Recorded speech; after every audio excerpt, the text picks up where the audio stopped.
Chelsea lose their penultimate pre-season friendly game against Real Madrid 2-1. It is the end of the US pre-season tour, which I think in some ways is a positive for Enzo Moresco to get back to Cobham, for Chelsea to now focus not only on the final pre-season game against Inter Milan, a game I will be personally attending on Sunday, but obviously we are nearing the beginning of the serious stuff against Man City in the Premier League. And yeah, I mean, I think that this game was a reflection of a lot of, unfortunately, the negative things, but some positive things we have seen throughout pre-season. Obviously, defensively, there are still huge concerns about the way Chelsea structurally are, and I think that we'll dissect, obviously, what happened in the game, some of the individuals, but I think what Moresca said in a variety of ways post-game was actually quite revealing in terms of what he's struggling with, it seems like, at the moment, but then also maybe what his priority is before the end of the season, and whether that, beginning of the season, and whether that's a positive or negative, really. But we're going to delve into that. So, you know, this game was obviously going to be really difficult for Chelsea, and I think a really good test, and it exposed them in a way that I suspected it would, because Real Madrid are, if not the best, they are one of the best transition teams in world football. I think one of the amazing things about Real Madrid is not only, of course, they have some astonishing individual players, Vinicius Jr. I mean, this game didn't even include Kylian Mbappe, which, you know, could have been a real problem for Chelsea, especially in transition. But this was a game against a team who I think reflects a nice antidote to a lot of the control ball we see now at the top level, and proving that, you know, a manager like Carlo Ancelotti, who we all love, obviously, from a Chelsea point of view, but I just think if you're a football fan, you've got to have some admiration for Ancelotti for what he's been able to do in his career.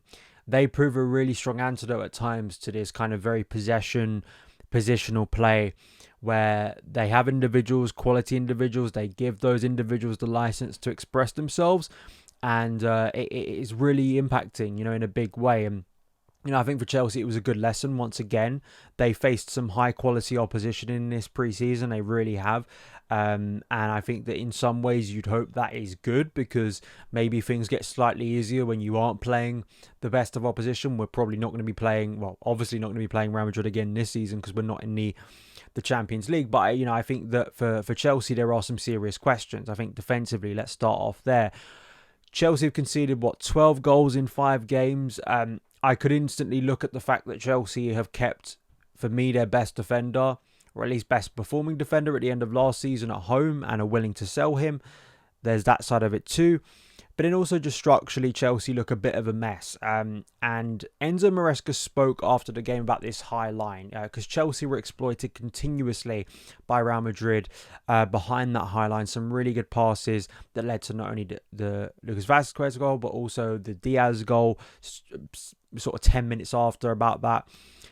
You know, where they almost felt like a carbon copy of each other, to be honest, in some ways. And Chelsea could have conceded much more. That's a sentiment I've expressed a number of times, especially the Wrexham game, even the Celtic game. I know we conceded a lot of goals in that game, but I mean, it could have got worse there. Even the Man City game too. It's not only Chelsea being really cheap in possession, and I think at times trying to pass the ball around when the ball isn't really on. But then, especially with this high line, even with speedy players, there's such disorganisation, and especially in midfield, I always think you have to look at central midfield and think, if you're being counted on, if the space is exploiting and exposing your defence on a number of occasions, you have to look at midfield and see where that is as well. Moresca, seemingly after a number of games, and has been at the club for at least a little bit of time now, seems to still pin it on last season. He talks a lot about how it's kind of the instinct of the players to play this high line, because of course under Mauricio Pochettino, Chelsea were very press orientated. We wanted to get up the pitch. We wanted to be a team that kind of suffocates the opposition. And obviously for Moresca, he deems that the team should be a little bit further back. And I guess, you know, it's going to be curious to see what happens when the serious stuff begins, whether that continues, whether this just remains a problem. It's something that Moresca has to confront, because it's not all down to what's happened last season. You know, Chelsea have been really cheap in possession. And it's all right saying what happened last season, and Mauricio Pochettino was maybe to blame for some of Chelsea's structural problems, but Moresco is supposed to fix that. That's part of his remit. That's part of why people believe he can be a really good coach for Chelsea, is that sense of control, is that sense of stability, that we've got a serious coach walking in the door and is going to, very much fix Chelsea's problems. So that's something that, whether it's a habit thing that he needs to fix, he needs to fix it quickly, because it's something that you can see a lot of teams, especially those who are not going to confront Chelsea in a way that, say, Man City are with a lot of the ball, will look and try and hurt that on a number of occasions, especially in counter-attacks in games that Chelsea are expected to have a lot of the ball. So that's something there. I think Reece James, Benoit Badiashile, Levi Colwill, Malo Gusto as a back four, and Jorgensen too. Jorgensen didn't do anything like Sanchez where he looks like a liability. He just, for me, doesn't look like he's commanding his box, and I still don't think he's the best of the goalkeepers currently on our books. I think the shunning of Petrovic completely has been quite staggering to me, but that's the direction Chelsea have decided to go in. We'll see how it plays out during the season. On the other hand, though, there were some real positives in attack, and that's really where they have been throughout pre-season. And I guess for me, that's a real positive because, our attack was a real shining light of last season, I think, in terms of numbers. And given that Nicholas Jackson hasn't played this pre-season, Cole Palmer hasn't played this pre-season, you've got to look at the other players and see how they've been operating. Chelsea is still wasteful. That's a consistent theme and something that Enzo spoke about. But in attack, Chelsea still seemingly know how to find good opportunities, create good opportunities, and I think that's a real positive. So I think going into the season, at least we have a confidence, and at least there's something in the team that they, sure, from a negative point of view, can't seem to defend, but then on a positive view, they find ways to create good opportunities against the opposition, and I think that was something they did pretty regularly against Pochettino. So maybe that muscle memory, that's something, if there's a negative of Pochettino that Moresco wants to fix, is obviously the high line. A positive is you want to keep what the attack was last year and hopefully improve upon it a little bit more. So Noni Madueke scoring the goal. Enzo Fernandez a brilliantly chipped pass to the back post. Enzo played a couple of good balls against Man City. This one led to an assist. And Madueke's had a really positive pre-season. Yes, I know some people in my comments say he is quite wayward, but if you compare him to, say, Mykhailo Mudryk, I mean, for me, it's night and day. Madueke is a little bit erratic in his finishing, but I think his overall technique, his overall threat is just so much more composed, so much more trustworthy. There was such a great demonstration in this game of the difference between Madueke, who is, of course, not an exceptional footballer, but is someone with promise, compared to Mykhailo Mudryk, who takes it round about 5 players, or at least makes a darting run and then absolutely skies the ball into row Z with no kind of precision at all. That's the difference we're talking about here. So Madueke, I think, given that he's played a lot of minutes, and I think this game as well, I do want to point out, to me, just looking at the lack of substitutions in the second half and the number of minutes certain players are starting to get under Enzo, in what could be deemed a 4-2-3-1, of course, we will see it move to a back three, whether it continues to be Reece James or whether that changes once Marc Cucurella returns, and we'll see the positioning of Cole Palmer. But in terms of an attacking shape at times, and even a defensive shape, it doesn't feel that dissimilar to what Pochettino was doing, where especially you have Nkunku behind Mark Guiu, who's obviously had more of a positive pre-season than not. Raheem Sterling put in a really good cross that should have been capitalised upon in the first half, but he still is very erratic for me. He still blows hot and cold, and that's why a lot of fans feel, I think, rightly frustrated about him. So I think out of the attack, I think Noni probably has maybe forced himself into a starting position. Obviously, that's an area where Cole Palmer could be starting, and we'll see how Nkunku and Palmer sort of work in this system. So that's something to kind of dissect as we move forward. The other things I want to speak about is kind of looking at the players that didn't play.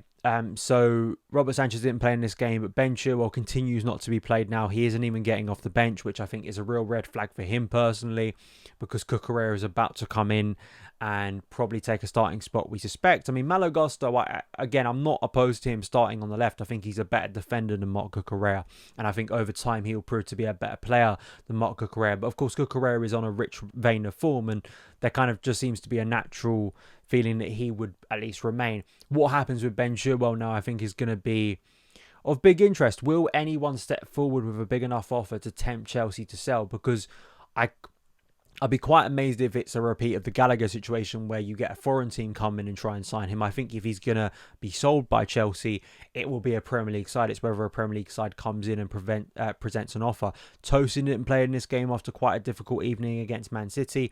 Chukwuemeka didn't play.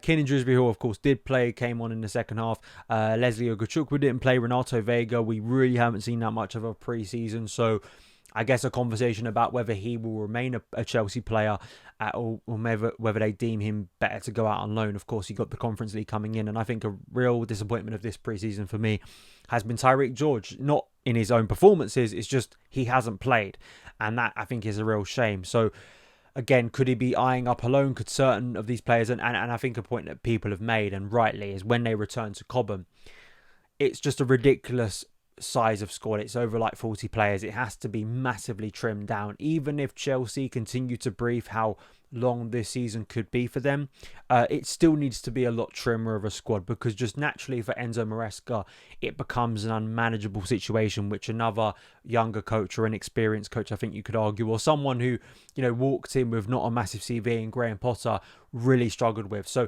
that is something that needs to be, I think, confronted and dealt with over the course of the next week or two, especially before transfer deadline day. You know, it's better for those players who simply don't have a future under Moresca to find minutes elsewhere than stick around and potentially create problems. So that's obviously going to be a big conversation.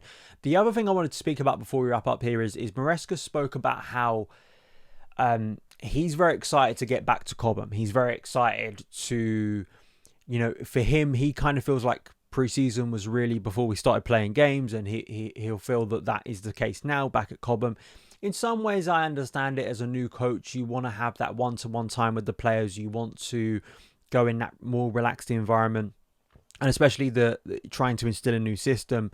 I think that's understandable, but you know, that isn't going to last very long. And I think it maybe said something about Moresca as a coach, that he is maybe more of a technocrat. He is someone that, you know, very much believes in his tactics, and that's kind of what leads kind of his philosophy, his idea maybe of management. And in some ways, you know, you could see the system improve, but I think in terms of his ability to maybe motivate or grow belief amongst fans who are already a bit disgruntled. And it's all right doing all of that on the training pitch, which is obviously important, but once you get into the serious stuff, and Chelsea have a lot of games, he's going to need to adapt as a coach. He's going to need to understand and appreciate the fluctuations within the season. And there are going to be some pressurised moments. There just naturally is. Even if Chelsea surprise quite a few of us and start the season well, there will be dips naturally, as there is throughout any season, especially with Chelsea unlikely to shock us all and go all the way and win the Premier League title. We'd all love that, but I think that's obviously a bit unrealistic this season for Chelsea. So it's in those moments where I question sort of the tactics and also just the tactics clashing against the reality of some of the limitations of the players he's working with. I think that is also a big conversation we need to be having, is that there are certain players who I just think are either not good enough, not going to suit the system, have limitations off the ball. You know, I think another big question that's going to be asked is Enzo Fernandez. On the ball in this game, he showed his creative spark. Off the ball, there are big problems, as we saw last season. And I think that's a big thing for Moresca to work with, because offensively, there are some positives. If Chelsea are conceding 2, 3, 4 goals pretty consistently, it doesn't really matter. All the attention will be on that defence. If Chelsea are consistently giving the ball away very cheaply in the Premier League and conceding goals, no one is going to be talking about whatever could be gleaned upon and have optimism for the attack. You know, that's going to be costing you games. And when it's costing you games, that probably lowers the optimism around the club. It lowers the confidence of the players. So these are things I think that are going to be big questions, because I do think there are severe concerns across pre-season. Chelsea really haven't adapted at all to Moresca's style of play. They really have looked poor in defence. They have made a lot of individual errors, and structurally I think it's looked all over the place, especially from a defensive point of view. So we've got one more game, and hopefully Chelsea can be ready in time to face Man City. I think obviously Cole Palmer returning is huge, absolutely monumental for Chelsea. But you can't just all lean on him all season again. There needs to be other things about Chelsea that make them a better team. You know, it's not just all give the ball to Cole Palmer and hope something happens.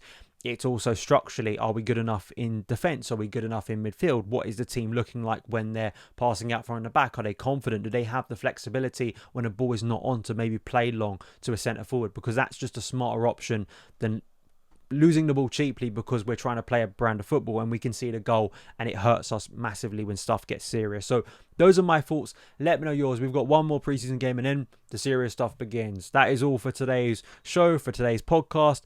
Also, just quickly, I was on 90min. I was on their big Chelsea season preview. There's 2 videos out now on 90min. Please go and check that out. Obviously, got more videos across the channel coming up, but I've got Samuel Amarodian. We spoke about him in depth on the show yesterday. Other new stuff coming up. So check all of that stuff out and I will see you again very soon. All the best.